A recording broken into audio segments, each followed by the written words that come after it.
जी हां, दिल्ली में कोरोना महामारी ने भयानक रूप ले लिया है। अगले 1 घंटे तक अपने तमाम खास मेहमानों के साथ इसी महामारी को लेकर होगी बात। दिल्ली में कोरोना ने तोड़ दिए हैं मौत के सारे रिकॉर्ड। ये इस वक्त की सबसे बड़ी खबर है दिल्ली में कोरोना से जुड़ी। बुधवार को एक दिन में कोरोना से 131 लोगों की जान गई है।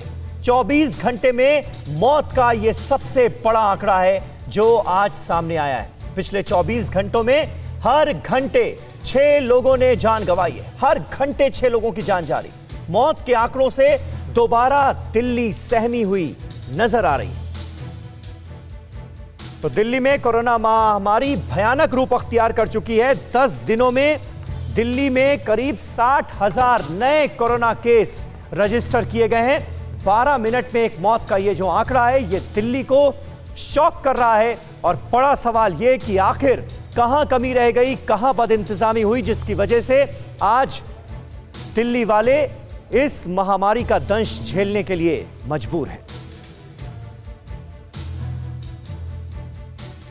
तो 24 घंटे में, पिछले 24 घंटे में जो कोरोना के आंकड़े हैं वो चौंकाने वाले हैं। हम आपके सामने रख रहे हैं। ये देखिए, डेटा सामने आ चुका है। 24 घंटे में कोरोना की ये तस्वीर। नए मामले 7,486 तक पहुंच गए सिर्फ 24 घंटे में।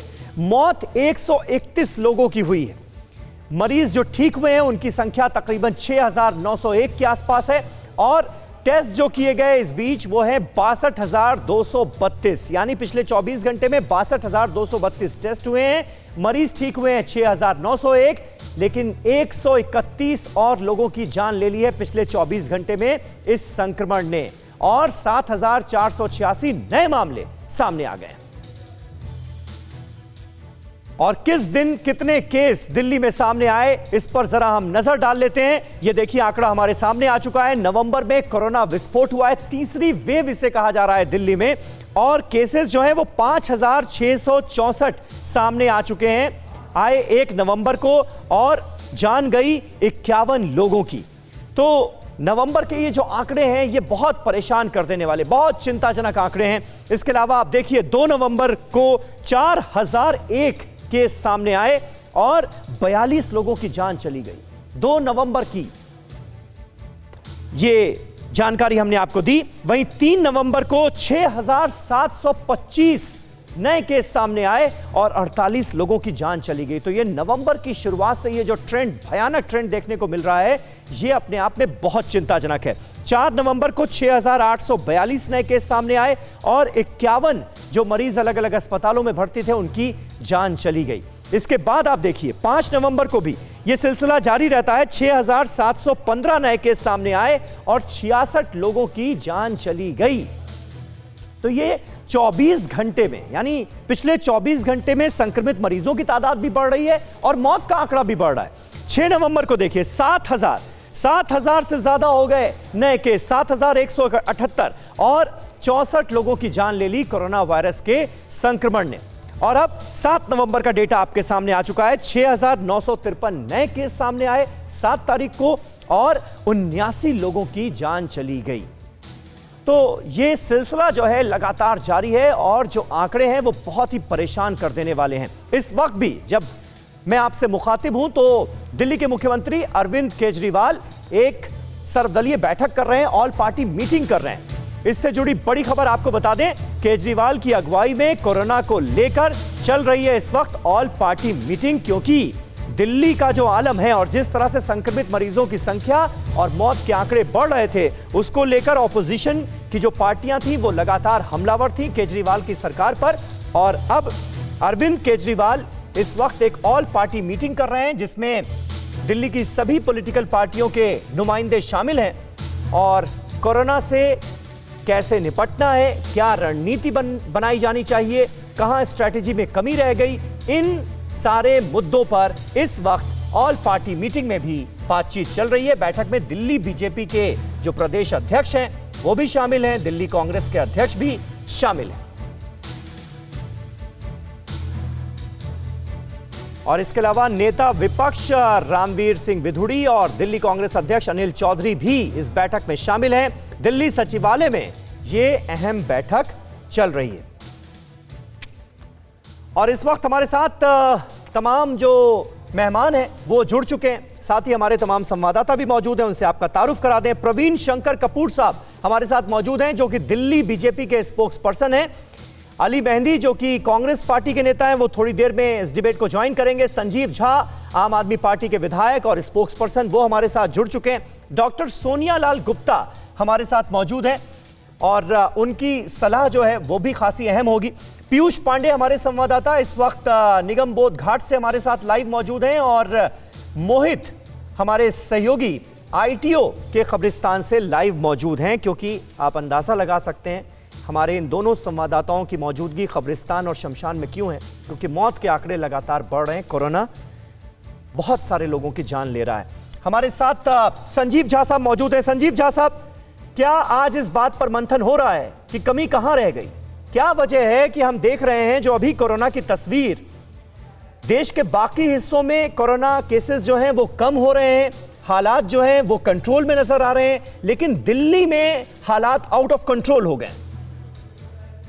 देखिए, इस पे बिल्कुल आप ठीक कह रहे हैं कि सरकार की पूरी पैनी नज़र पिछले कई महीनों से लगातार इस पर बनी हुई है। लेकिन जैसा कि आप बता रहे हैं कि ये देख रहे हैं कि नवंबर में अचानक फिर आउटब्रेक बढ़ा है और पेशेंट्स की संख्या भी बढ़ी है, कोरोना पॉजिटिव की संख्या बढ़ी है।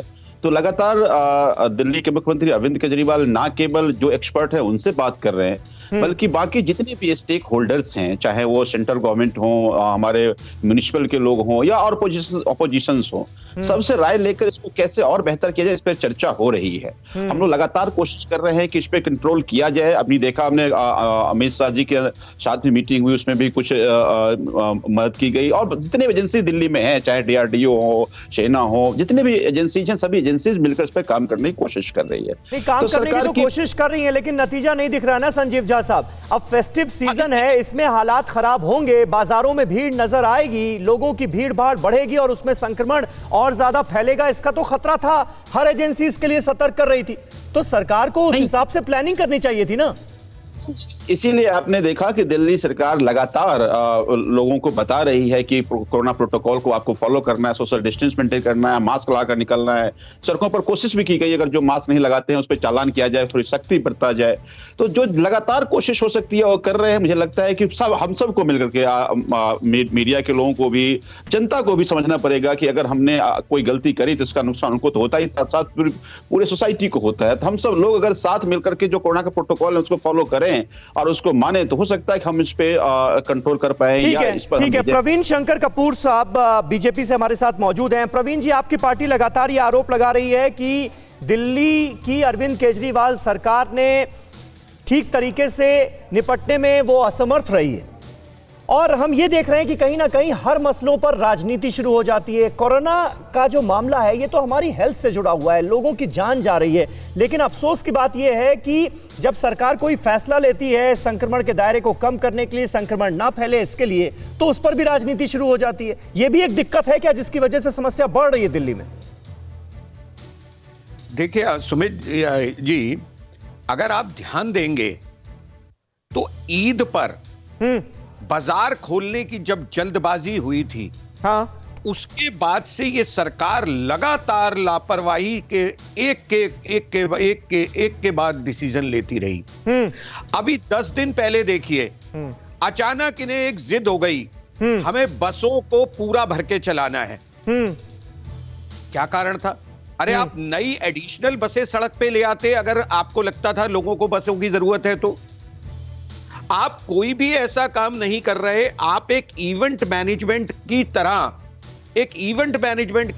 प्रवीण जी, लेकिन लड़ा रहे हैं। लेकिन आप अपनी बात को कॉन्ट्राडिक्ट नहीं कर रहे हैं। आप एक तरफ खुद ये मान रहे हैं कि ईद में जब बाजार खुले तो उसकी वजह से दिक्कत हुई, संक्रमण फैला, लेकिन आज आप और आपकी पार्टी दिवाली पर बाजार खोलने की हिमायत करते हैं। आप ये कहते हैं कि नहीं, छठ पर्व जो है उसको सार्वजनिक तौर पर मनाए जाने की इजाजत दे देनी चाहिए। आप पोस्टर बैनर लेकर अरविंद केजरीवाल के घर पर पहुंच जाते हैं, कहते हैं नहीं जी हम तो सार्वजनिक तौर पर मनाएंगे छठ पर्व। ये है कि नहीं है? एक बात बिल्कुल करा है हमारी पार्टी ने, मैं उसे ओन कर रहा हूं, मैं उससे भाग नहीं रहा। तो यही मैं कह रहा हूं कि आप तो फिर अपनी ही बात को कॉन्ट्राडिक्ट कर रहे हैं। मैं आपसे एक बात छोटी सी कहता हूं जी। देखिए, आप स्वयं जिम्मेदार हैं स्थिति का निर्माण करने के लिए। पहले तो आपने घाटों का निर्माण करा दिया, लोगों के मनों में आस जगा दी। जब दिवाली से पूर्व दशहरे के दौरान हमारी पार्टी ने तो कभी नहीं कहा था ना कि आप एक मंच लगा करके बड़ा सा कार्यक्रम करके सामूहिक दिवाली मनाने की बात कीजिए। हमने तो नहीं कहा था। वहां बिना मास्क का मुख्यमंत्री हमने तो नहीं बैठा दिया था। उस कार्यक्रम में किसी भी नेता ने, शायद संजीव जी ने भी शामिल हुए होंगे विधायक के नाते, मैंने तो नहीं देखा किसी ने मुंह पर मास्क लगा रखा था। मगर अचानक जब छठ की बात आई तो सारा देश, सारी दिल्ली की सरकार जाग गई और छठ पे रोक लगा दी।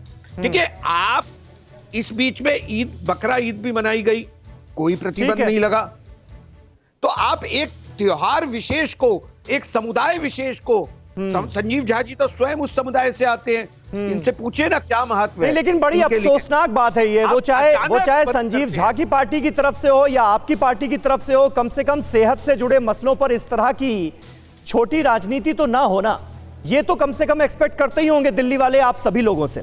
बहरहाल दिल्ली में क्यों बढ़े हैं कोरोना केस, ये हम आपको जरा बताते हैं। सबसे बड़ी वजह जिसका हम अभी जिक्र भी कर रहे थे, त्योहार पर बाजारों में भारी भीड़ नजर आई। और आज भी जब हमारे संवाददाता अलग अलग बाजारों में जा रहे हैं तो उनको जबरदस्त भीड़ नजर आ रही है। और यकीन जानिए, कोई सोशल डिस्टेंसिंग, कोई किसी भी तरह की सावधानी जो बरतनी चाहिए ऐसे वक्त में, वो लोग नहीं बरत रहे हैं। हम सब लापरवाह हो गए।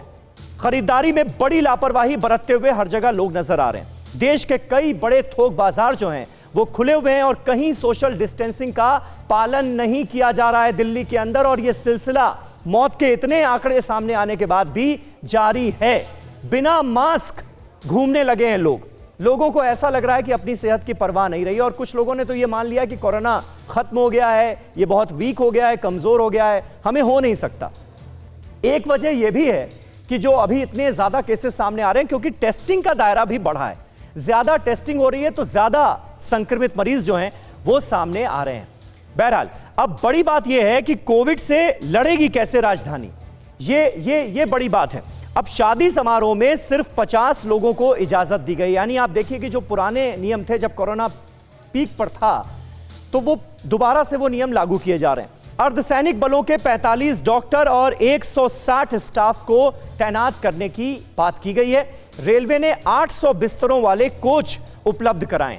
यह केंद्र सरकार की तरफ से जो पहल की गई। और गृह मंत्री अमित शाह ने जब अरविंद केजरीवाल और बाकी मंत्रियों के साथ मीटिंग की तो उसका काफी पॉजिटिव नतीजा निकला और उसके बाद ये फैसले किए गए। एयरपोर्ट के पास कोविड अस्पताल में आईसीयू बेड 250 से बढ़कर 500 होंगे, क्योंकि एक ये बड़ी समस्या निकलकर सामने आई है कि आईसीयू बेड्स जो हैं उनकी किल्लत हो रही है दिल्ली में, तो उसकी वजह से लोगों को परेशानी उठानी पड़ रही है। तो अब वो बेड्स बढ़ाए जा रहे हैं। जीटीबी अस्पताल में 2 दिनों में 232 आईसीयू बेड बढ़ाए जाएंगे, यह फैसला भी लिया गया है। इसके अलावा केंद्र सरकार भी 750 आईसीयू बेड्स बढ़ा रही है। तो यानी अब युद्ध स्तर पर जो तैयारियां हैं वो शुरू हो गई हैं और करनी पड़ेंगी। ये सारे इंतजाम अब करने पड़ेंगे क्योंकि मामला आउट ऑफ कंट्रोल हो रहा है। इसके अलावा आरटी-पीसीआर टेस्ट जो है ये भी 2 गुना किया जाएगा, ये भी तय कर लिया गया। और कल हमने एक बात और देखी थी, क्योंकि दिल्ली में संक्रमण ज्यादा है या नोएडा में कम है, तो नोएडा के प्रशासन ने ये शुरुआत की कि दिल्ली से जितने भी लोग आएंगे उनका रैंडम टेस्ट किया जाएगा। तो इस तरह के कदम जो हैं वो उठाने अब पड़ रहे हैं। अब एक और डेटा आपके सामने रखते हैं। दिल्ली में कोरोना अब तक क्या कहर ढा चुका है, ये जरा देखिए आप। कुल मामले अभी तक कितने सामने आए? 5 लाख से भी ज्यादा। मौत कितने लोगों की हुई है? 7,943 लोगों की जान ले चुका है अकेले राजधानी दिल्ली में कोरोना वायरस का संक्रमण। आप अंदाजा लगाइए कैसा कहर ढाया है इस महामारी ने। इसके अलावा 4,52,683 लोग ऐसे हैं जो कि ठीक हुए हैं, जिनको कोरोना हुआ, अलग अलग अस्पतालों में उनका इलाज हुआ या फिर घर पर आइसोलेशन में इलाज हुआ और उसके बाद वो ठीक हो गए। लेकिन एक्टिव केस अभी भी 42,458 हैं दिल्ली के अंदर। 42,000 से ज्यादा केस अभी एक्टिव हैं। इसके अलावा टेस्ट जो है वो लगभग 56 लाख के करीब हुआ है। रिकवरी रेट बेहतर है, 89.98%, यानी 89.988% जो है वो रिकवरी रेट है। डेथ रेट 1.58% है। इसके अलावा पॉजिटिविटी रेट जो है वो 12% के आसपास है। तो ये तस्वीर है कुल मिलाकर दिल्ली में कोरोना की। डॉक्टर सोनिया हमारे साथ मौजूद हैं। डॉक्टर सोनिया, अलग अलग मसलों पर जब राजनीति होती है तो दुख तो होता ही है, लेकिन अभी आपको डॉक्टरी नजर से क्या नजर आ रहा है? आखिर दिल्ली में संक्रमण इतनी बुरी तरह से क्यों फैलता जा रहा है, जबकि बाकी राज्यों में, बाकी शहरों में हम देख रहे हैं कि कुछ हालात जो हैं वो बेहतर होते नजर आ रहे हैं, लेकिन दिल्ली में ऐसा नहीं है, क्यों?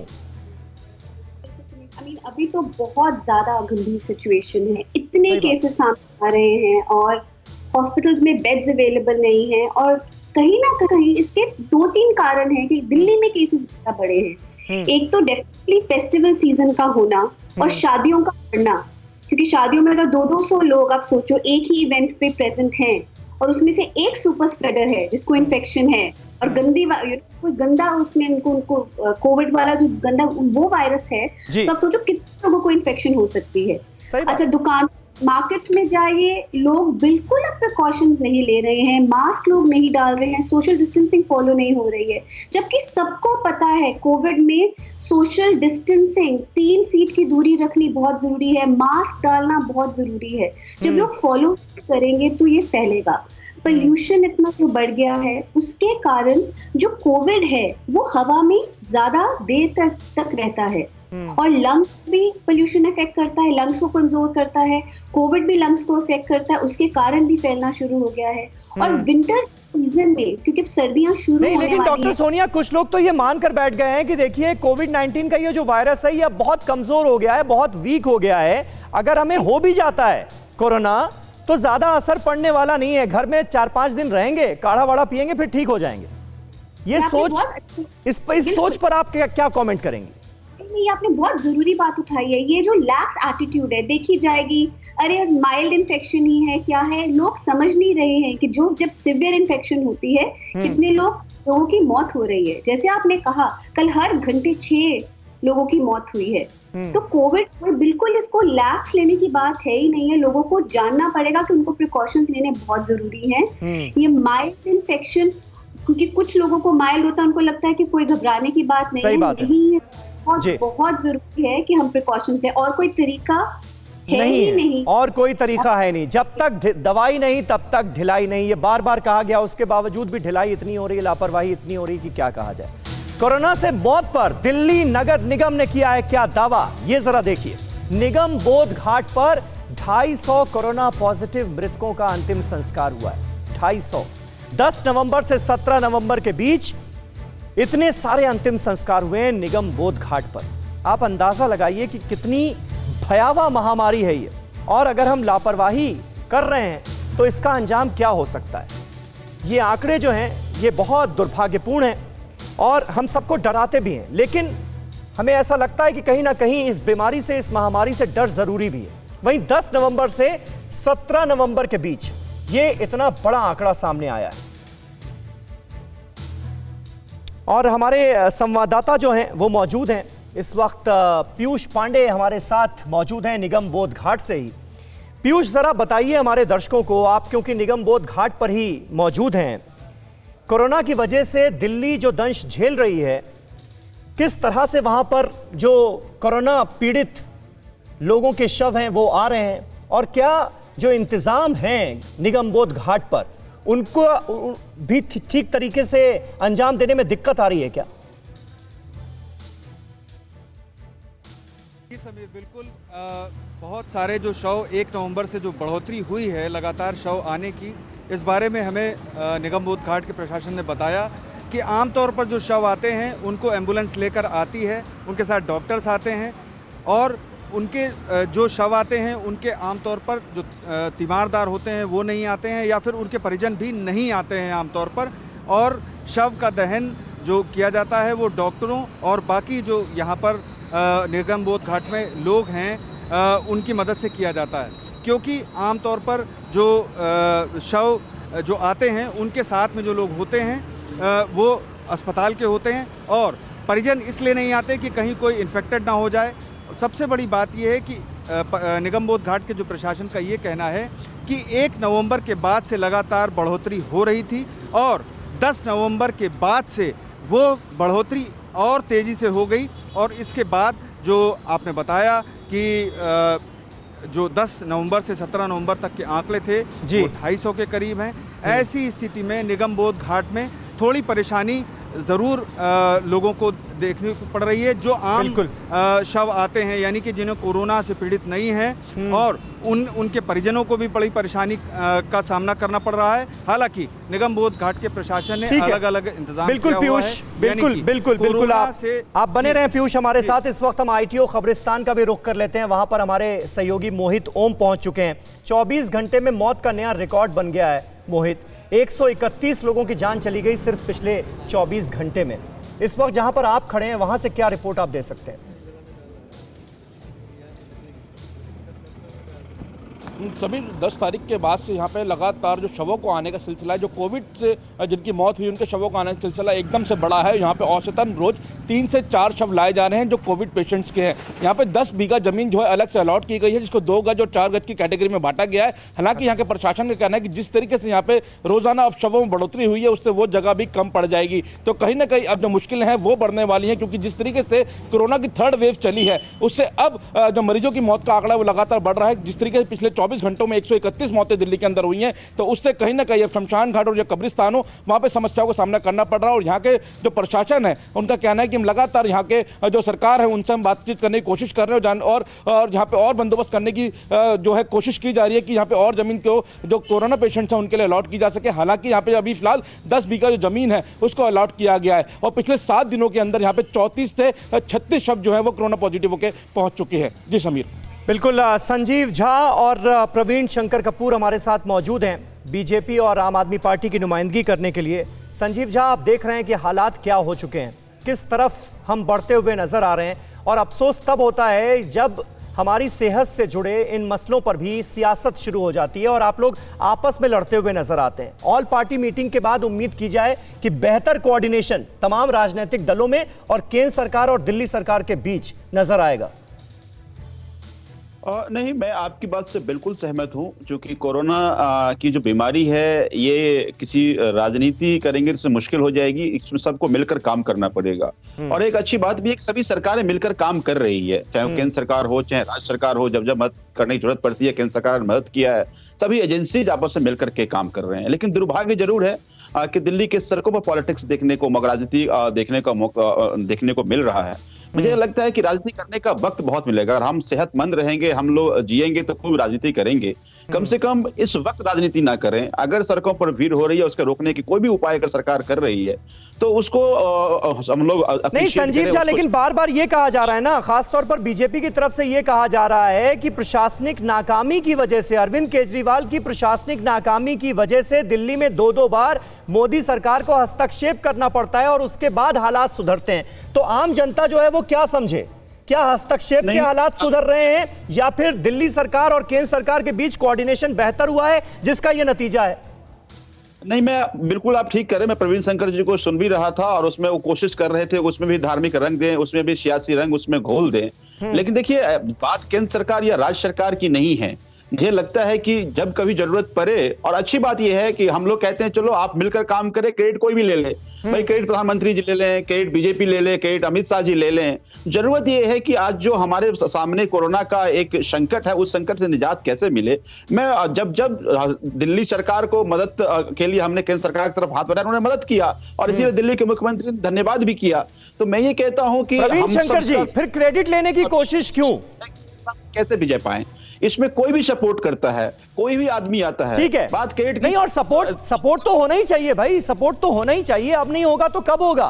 केंद्र सरकार और दिल्ली सरकार के बीच बेहतर कोऑर्डिनेशन करना ही होगा, नजर आना भी चाहिए।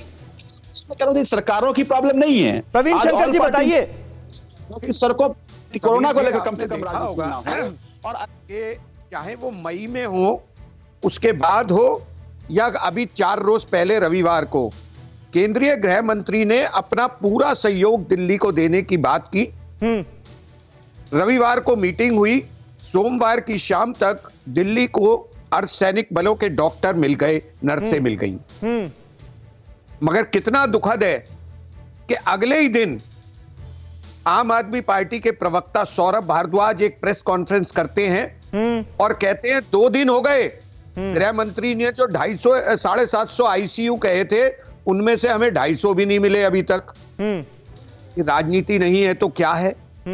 नहीं तो ऐसा था क्या कि मिल गए थे, उन्होंने फिर भी कह दिया कि नहीं मिले? देखिए मिल गए थे, सबको पता है दिल्ली केंद्र सरकार के अस्पतालों में अगले दिन से बेड्स बढ़ाने शुरू हो गए। मगर आप क्या कह रहे हैं, आपने अभी तक हमें दिए ही नहीं। आपको सौरभ भारद्वाज जी, आप जब एक तरफ आप बात कर रहे हैं, अभी संजीव जी ने खुद कहा कि केंद्र सरकार पूरा साथ दे रही है, ठीक है, तो फिर ये प्रेस कॉन्फ्रेंस क्यों? तो राजनीति कौन कर रहा है? कौन कोरोना के बीच भी इवेंट मैनेजमेंट कर रहा है? यही तो बात है ना कि स्कोर साधने की कोशिश शुरू हो जाती है। इस वक्त तो सबको मिलकर ये कोशिश करनी चाहिए कि कैसे इस संक्रमण पर काबू पाया जाए, लेकिन राजनीति को क्या हम थोड़े देर के लिए अलग नहीं रख सकते? यही तो बड़ा सवाल है जो दिल्ली वालों के जहन में आ रहा होगा इस वक्त जो कुछ हो रहा है उसे देखकर। बहरहाल अपने दर्शकों को बता दें कि दिल्ली ने कोरोना केस के मामले में दुनिया भर के शहरों का रिकॉर्ड तोड़ दिया है। दुनिया भर के शहरों का। कोरोना पीक के दौरान दुनिया के जिन 3 शहरों में रोजाना औसत केस कितने रहे हैं उस पर जरा एक नजर डाल लेते हैं। ये देखिए, दिल्ली में क्यों कोरोना से डरना जरूरी है इसका आपको अंदाजा होगा। शहर दिल्ली पीक के दौरान रोजाना औसत केस जो आ रहे हैं वो है 7,341। न्यूयॉर्क से अगर कंपैरिजन कीजिए तो ये न्यूयॉर्क से भी ज्यादा है। 5,291 केसेस रोजाना आ रहे हैं न्यूयॉर्क में, और साओ पाउलो में 3,217 केसेस सामने आ रहे हैं। लेकिन दिल्ली का आंकड़ा सबसे ज्यादा है, इसलिए इन आंकड़ों से डरना जरूरी है और एहतियाती कदम बढ़ाने की जरूरत है। और इस बीच एक बड़ी खबर, कोरोना वॉरियर्स के लिए बड़ा ऐलान किया गया है। स्वास्थ्य मंत्री डॉक्टर हर्षवर्धन ने यह ऐलान किया है कि वॉरियर्स के बच्चों के लिए एमबीबीएस में आरक्षण की सुविधा दी जाएगी। मेडिकल कॉलेज में 5 सीटें आरक्षित रहेंगी कोरोना वॉरियर्स के बच्चों के लिए। सुनिए क्या कह रहे हैं डॉक्टर हर्षवर्धन। इनका जो कॉन्ट्रीब्यूशन है कोविड वॉरियर्स का, इसको इतिहास कभी भूल नहीं पाएगा। और हमने इसके संदर्भ में अपने मंत्रालय में चिंतन करके इस साल से एक निर्णय लिया है कि जो मेडिकल कॉलेजेस में एमबीबीएस की सीट्स होती हैं उसमें जो एक नेशनल कोटा होता है अलग अलग कैटेगरीज़ का, उसमें 5 सीट्स कोविड वॉरियर्स के बच्चों को, ऑब्वियसली नीट को वो क्वालिफाई करेंगे, लेकिन उनके लिए एक्सक्लूसिवली रिजर्व की जाएंगी। और डॉक्टर सोनिया हमारे साथ मौजूद हैं। डॉक्टर सोनिया, जिक्र हुआ, हालांकि इसको लेकर कोई फैसला नहीं हुआ है कि आंशिक लॉकडाउन लगाया जाना चाहिए दिल्ली में जो हालात हैं उसको देखते हुए। कुछ ऐसे बाजार हैं जहां पर नियमों की जबरदस्त अवहेलना हुई है, कोई भी सोशल डिस्टेंसिंग का पालन करने के लिए तैयार नजर नहीं आया है, उन बाजारों को बंद कर देना चाहिए। ये फैसला जो है इस पर विचार किया जा रहा है, कोई फैसला हुआ नहीं। आपको लग रहा है कि इस तरह के एक्सट्रीम कदम उठाए जाने की जरूरत है क्या दिल्ली में इस वक्त जो हालात हैं उसको देखते हुए? अभी तो समीर इस समय बहुत जरूरी है कि हमें किसी तरीके का पार्शियल लॉकडाउन दिल्ली में करना पड़ेगा। मैं समझ सकती हूँ इकोनॉमी पॉइंट ऑफ व्यू ये अफेक्ट करेगा, बट हेल्थ के आगे क्या है? और जिस तरीके से लोग अफेक्ट हो रहे हैं, अभी जो लोगों का इतना रिलैक्स्ड एटीट्यूड है उसमें कहीं ना कहीं हमें थोड़ा सा स्ट्रिक्टनेस लानी पड़ेगी। इसलिए I think partial lockdown definitely जरूरी होगा। From a health care perspective बहुत जरूरी है। अब देखिए गवर्नमेंट क्या करती है, तो जब तक वो रोक नहीं होगी लोग अभी रुकने नहीं वाले हैं। जिस तरीके का लोगों का एटीट्यूड है, लग नहीं रहा है कि लोगों ने अब रुकना है। दुकानें मार्केट्स में जाने से मास्क नहीं डाल रहे हैं, प्रिकॉशंस नहीं ले रहे हैं। शायद अगर ये पार्शियल लॉकडाउन होगा लोगों को फिर से याद आएगा कि ये करना जरूरी है, क्योंकि हम 4 महीने इतने मेजर लॉकडाउन में थे पहले और हमें पता केसेस इतने नहीं थे, तो फर्क पड़ता है लॉकडाउन का। इसलिए तो यूके में लॉकडाउन फिर से कर रहे हैं, यूरोप में लॉकडाउन फिर से कर रहे हैं, अमेरिका में विचार कर रहे हैं, बाकी देशों में भी ये हो रहा है जहाँ पे केसेस बढ़ रहे हैं। तो दिल्ली में भी जरूरी है क्योंकि दिल्ली की अभी स्थिति काइंड आउट ऑफ कंट्रोल है, बिल्कुल आउट ऑफ कंट्रोल है। संजीव झा, इसको लेकर कुछ बातचीत हो रही है? आप लोग कुछ सोच रहे हैं या नहीं सोच रहे हैं? क्योंकि इसको लेकर अलग अलग बयान आए। पहले अरविंद केजरीवाल जो मुख्यमंत्री उन्होंने जिक्र किया, फिर सत्येंद्र जैन ने उसको खारिज कर दिया। क्या इस बारे में सोचा जा रहा है? क्योंकि देखिए एहतियात तो नहीं बढ़ते जा रहे हैं, लापरवाहियां तो हो रही हैं। किसी भी बाजार में आप चले जाइए, चाहे सदर बाजार हो, सरोजनी नगर हो, पैर रखने तक की जगह नहीं है, मास्क लोगों के गायब है, सोशल डिस्टेंसिंग नाम की कोई चीज नहीं है।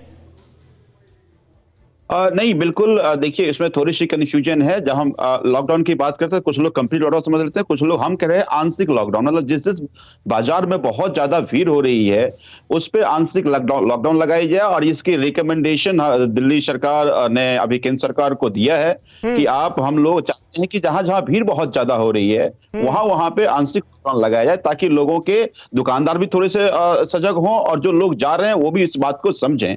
मैं बिल्कुल सहमत हूं कि अब लोगों को भी थोड़ी सी समझदारी बरतनी है, थोड़ी सी स्टिफनेस भी बरतना पड़ेगा, और उसके लिए दिल्ली सरकार पूरी तैयारी कर रही है। और यही कारण है कि आज ऑल पार्टी मीटिंग बुला करके एक ठोस कंक्रीट मॉडल तय करके फिर उसको उस पर आगे बढ़ने की जरूरत है।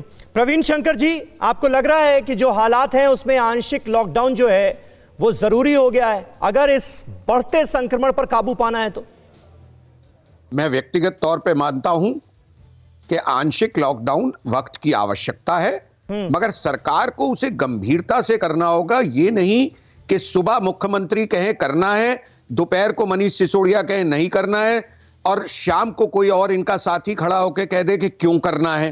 तो इस रवैये से बाहर आकर के काम करना होगा, और भारतीय जनता पार्टी किसी भी ऐसे आवश्यक कदम का समर्थन करेगी।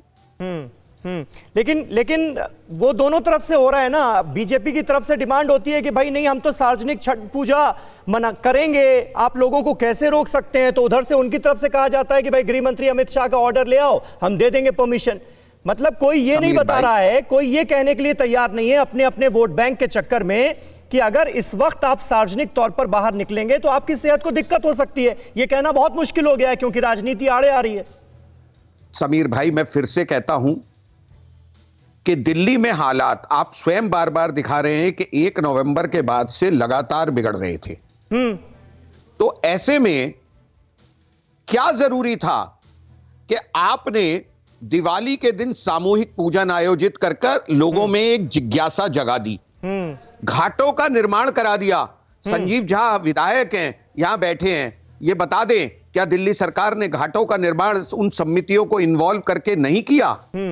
पहले आपने घाटों का निर्माण करा दिया, अंतिम क्षण में जब उनके पास ऑल्टरनेट विकसित करने का कोई विकल्प नहीं बचा, उस दिन आपने कह दिया कि सामूहिक पूजन पे रोक लग गई। अब छठ सामूहिक पूजन का ही पर्व है, आप थोड़ा सा पहले लोगों को जागरूक कर देते। 1 नवंबर को घंटी बज गई थी, आप 1 नवंबर को कह देते कि छठ के लिए व्यवस्था वैकल्पिक करनी होगी। ठीक है, अब वक्त हमारे पास थोड़ा सा कम बचा है, इसलिए राजनीतिक आरोपों से ऊपर उठकर, क्योंकि हम सब ये जानते हैं कि किसी भी त्योहार से ज्यादा जरूरी है हमारी सेहत। जान है तो जहान है, ये बचपन से हम सुनते आए हैं।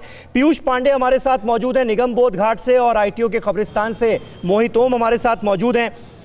पीयूष, मैं आपसे जानना चाहूंगा, इस वक्त वो लोग जिनके घर में किसी का निधन हुआ है, किसी की मौत हुई है कोरोना की वजह से, वहां मौजूद रहकर आप क्या हेल्प कर सकते हैं उनकी? इस वक्त अगर किसी के साथ ये दुर्घटना घटी है, इस बीमारी की वजह से किसी की जान गई है और वो निगम बोध घाट जाना चाह रहा है, तो क्या इंफॉर्मेशन आप दे सकते हैं कि थोड़ी सी राहत हो परिवार को?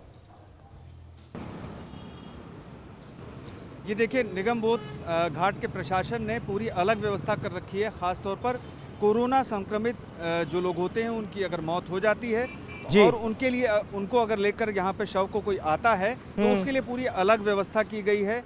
उनका जो जिस तरह से सील किया जाता है बॉडी को, और उसके बाद उसका जिस तरह से क्रिमिनेशन किया जाता है, उसकी पूरी अलग व्यवस्था है।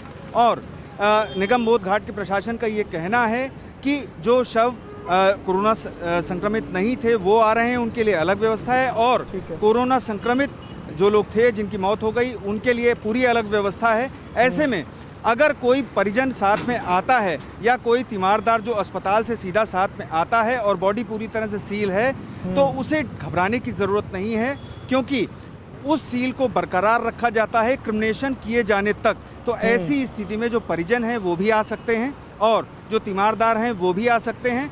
ये लेकिन उनके ऊपर निर्भर है कि वो अगर बचाव अपना करना चाहते हैं और वो नहीं आना चाहते हैं, तो ऐसी स्थिति में उनका निर्णय होगा। लेकिन जो अस्पताल प्रशासन है वो बाकायदे डॉक्टरों और जो पैरामेडिकल स्टाफ है उसके साथ में शव को भेजता है और यहाँ पर उसको जो टेक ओवर कर लेता है यहाँ पर निगम बोध घाट का प्रशासन, और उसके बाद पूरी अलग प्रक्रिया के तहत। ठीक है मोहित ओम, आप क्या जानकारी दे सकते हैं ऐसे पीड़ित परिवारों के लिए? किस तरह के इंतजाम वहां पर किए गए हैं और क्या जो मृतक है, जो जिसका शव सुपुर्दे खाक होने के लिए वहां पर आया है, उसके रिश्तेदारों को वहां पर इजाजत दी जा रही है कि वो क्रिमेशन में शामिल हो सकें?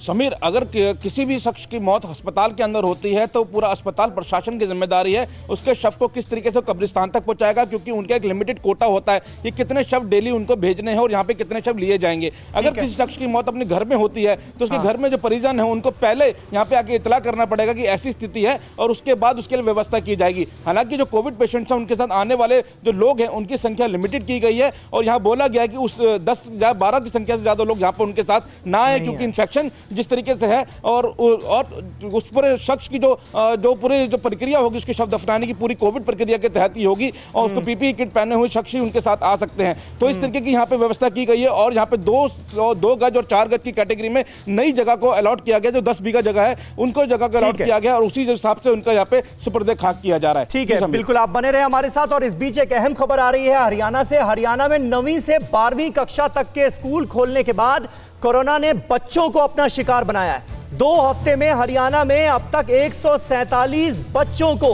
कोरोना हो चुका है। रेवाड़ी में एक ही स्कूल में 72 बच्चे कोरोना से संक्रमित हुए हैं, कोरोना पॉजिटिव हो गए हैं।